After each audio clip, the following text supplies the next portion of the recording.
ಸಂತೋಷವಾಯಿತು. ಮಂಜುಳ, ಏ ಮಂಜುಳ, ಹೊರಗೆ ಬಾಳೆ, ಸಿಟಿಯಿಂದ ರಾಜು ಬಂದಿದ್ದಾನೆ.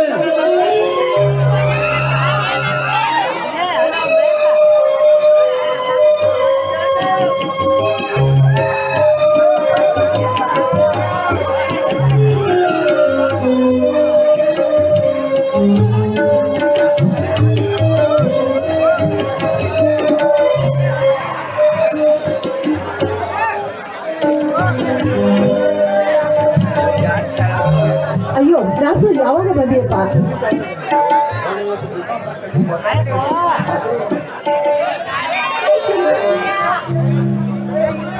ಎದ್ದೇಳಪ್ಪ. ನೋಡಪ್ಪ, ನಾನು ಕೂಡ ಆ ದೇವರಿಗೆ ಬೇಡಿಕೊಳ್ಳುತ್ತೇನೆ.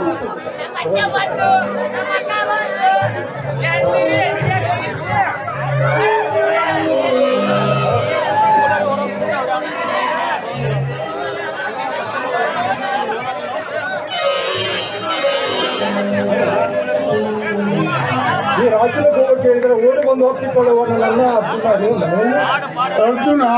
ತೋಟಕ್ಕೆ ನೀರು ಬಿಡಲು ಹೋಗಿದ್ದಾನಪ್ಪ. ನೀರಲ್ಲಿ ಬಂದರೂ ಬರುವುದು.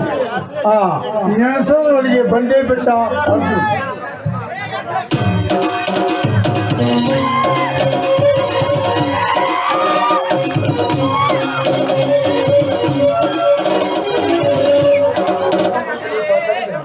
ಹೌದಾ? ನನ್ನ ತಮ್ಮ ರಾಜು ಪಾಸಾಗಿದ್ದಾನೆ. ಅತ್ತಿಗೆಮ್ಮ, ಅತ್ತಿಗೆಮ್ಮ, ದೇವರಿಗೆ ತುಪ್ಪದ ದೀಪ ಹಚ್ಚಿ ಗಂಧದ ಕಟ್ಟಿದ್ದಮ್ಮ. ರಾಜು, ನೀನು ದೇವಸ್ಥಾನಕ್ಕೆ ಹೋಗಿ ದೇವರಿಗೆ ನಮಸ್ಕರಿಸಿದಾರು. ಮೊದಲು ಇವರೇ ನಮಸ್ಕಾರ ಮಾಡಿ ಆಮೇಲೆ ದೇವರ ಗುಡಿಗೆ ಹೋಗಿ ಗಂಧದ ಗುಡಿ ದೀಪ ಹಚ್ಚಿ ಬೈಬಂದರಾಯ್ತು.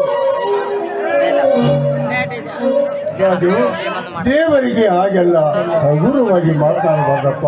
ಮತ್ತೇನಲ್ಲ, ಹಗಲನ್ನು ಬೆವರು ದುಡಿದು ಈ ನಿನ್ನ ತಮ್ಮನ್ನು ಇಲ್ಲಿವರೆಗೆ ವಿದ್ಯಾಭ್ಯಾಸ ಮಾಡಿದ್ದೀಯಲ್ಲ, ಅಂದ ಮೇಲೆ ನೀವೇ ನನ್ನ ಪಾಲಿನ ಪ್ರತ್ಯಕ್ಷ ದೇವರನ್ನ. ನೆನಪುರದ ಮಾನವನೆಂದಾದರೂ ದೇವರಾಗಬಲ್ಲದೆ. ದೇವರು ದೇವರೇ, ಮಾನವ ಮಾನವನೇ. ಮೊದಲೇ ನಾನು ತಂದೆ ತಾಯಿಗಳನ್ನು ಕಳೆದುಕೊಂಡ ತಪ್ಪಲಿ. ಅದರಂತೆ ನನ್ನ ತಂದೆ ತಾಯಿಗಳು ಇದ್ದಿದ್ದರೆ ಅವರು ನನ್ನನ್ನು ಓದಿಸುತ್ತಿದ್ದರು.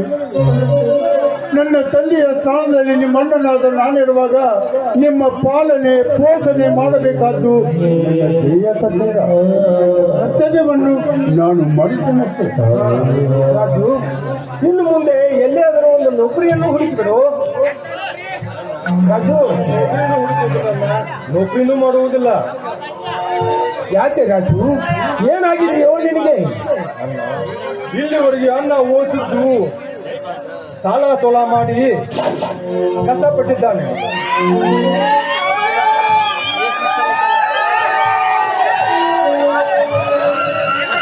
ಅಂದ ಮೇಲೆ ಅಂದ ಮೇಲೆ ನೌಕರಿಗೆ ದುಡ್ಡು ಬೇಕನ್ನ.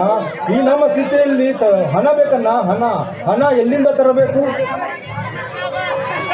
ನೋಡಪ್ಪ ರಾಜು, ನೋಡಪ್ಪ, ಬಡವರಾಗಲಿ ಶ್ರೀಮಂತರಾಗಲಿ ವಿದ್ಯಾಭ್ಯಾಸದಲ್ಲಿ ಹಾಗೆಲ್ಲ ತಿಳಿದುಕೊಳ್ಳಬಾರ್ದಪ್ಪ. ನೋಡಪ್ಪ, ನಮ್ಮ ಹಣೆ ಬರದಲ್ಲಿ ನೌಕರಿ ಬರುವಂತಿದ್ದರೆ ನಾವು ಶ್ರದ್ಧೆಯಿಂದ ಅದಕ್ಕೆ ದುಡಿದರೆ ನಮಗೆ ದೇವರು ಫಲ ಕೊಟ್ಟೆ ಕೊಡ್ತಾರೆ.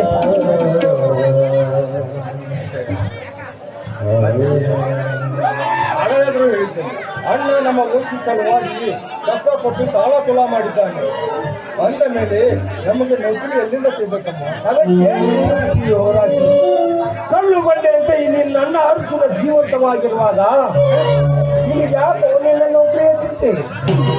ನಾನು ಎಲ್ಲಿಯಾದರೂ ಮಾರಿಕೊಂಡಾದರೂ ನಿನ್ನ ನೌಕರಿ ಹಣ ತರ್ತೀನಪ್ಪನು. ಒಟ್ಟಿನಲ್ಲಿ ನನ್ನ ತಮ್ಮ ಒಬ್ಬ ದೊಡ್ಡ ಅಧಿಕಾರಿ ಆಗಬೇಕನ್ನುವುದೇ ಆಸೆ ಕಣೋ, ಆಸೆ. ನೀವು ಇಷ್ಟು ಮೇಲೆ ನನ್ನ ಪ್ರೀತಿ ಇಟ್ಟಿದ್ದರಿಂದ ಮೇಲೆ ನೌಕರಿಗೆ ಪ್ರಯತ್ನ ಮಾಡೇ ಮಾಡುತ್ತೇನೆ. ಅಣ್ಣ, ನೀವಿಷ್ಟು ನನಗೆ ಬೆಂಬಲ ಕೊಟ್ಟರಂದಾಗ ಅದರ ಬಗ್ಗೆ ವಿಚಾರ ಬಿಟ್ಟುಬಿಡಿ. ನಾನು ಪ್ರಯತ್ನ ಮಾಡೇ ಮಾಡುತ್ತೇನೆ. ನೌಕರಿ ಮಾಡಲೇಬೇಕು. ಓಕೆ ಅಣ್ಣ.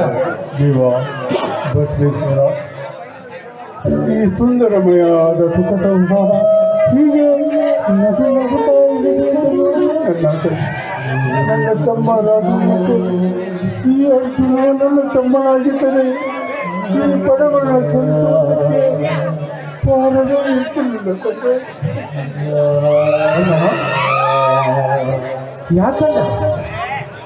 ಯಾಕಂದ ನಿನ್ನ ಕಣ್ಣಲ್ಲಿ ಕಣ್ಣೀರು. ಕಣ್ಣೀರಲ್ಲಪ್ಪ, ನೀವಿಬ್ಬರ ಪ್ರೀತಿ ವಾತ್ಸಲ್ಯವನ್ನು ನೋಡಿ ತಡೆಯಲಾರದ ಆನಂದ ಪಾಸ್ಪದರಪ್ಪ ಇವು, ಆನಂದ ಪಾಸ್ಪದ.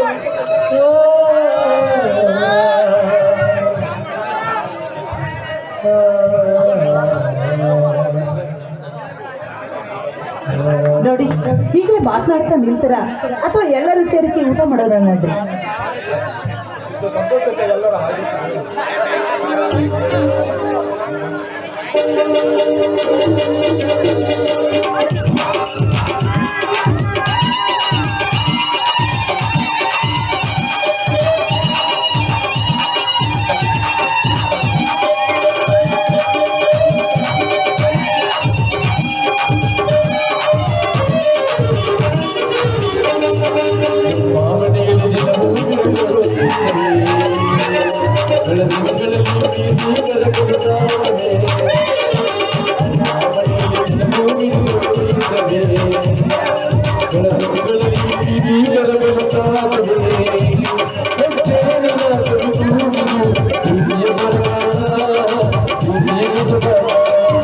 ನಮ್ಮ ಮನೆಯಲ್ಲಿ ಪ್ರೀತಿ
ನನ್ನ ಸಹೋದರಂತ ಅಡಪ್ಪ ಹುಲಿಕೆಮ್ಮಿ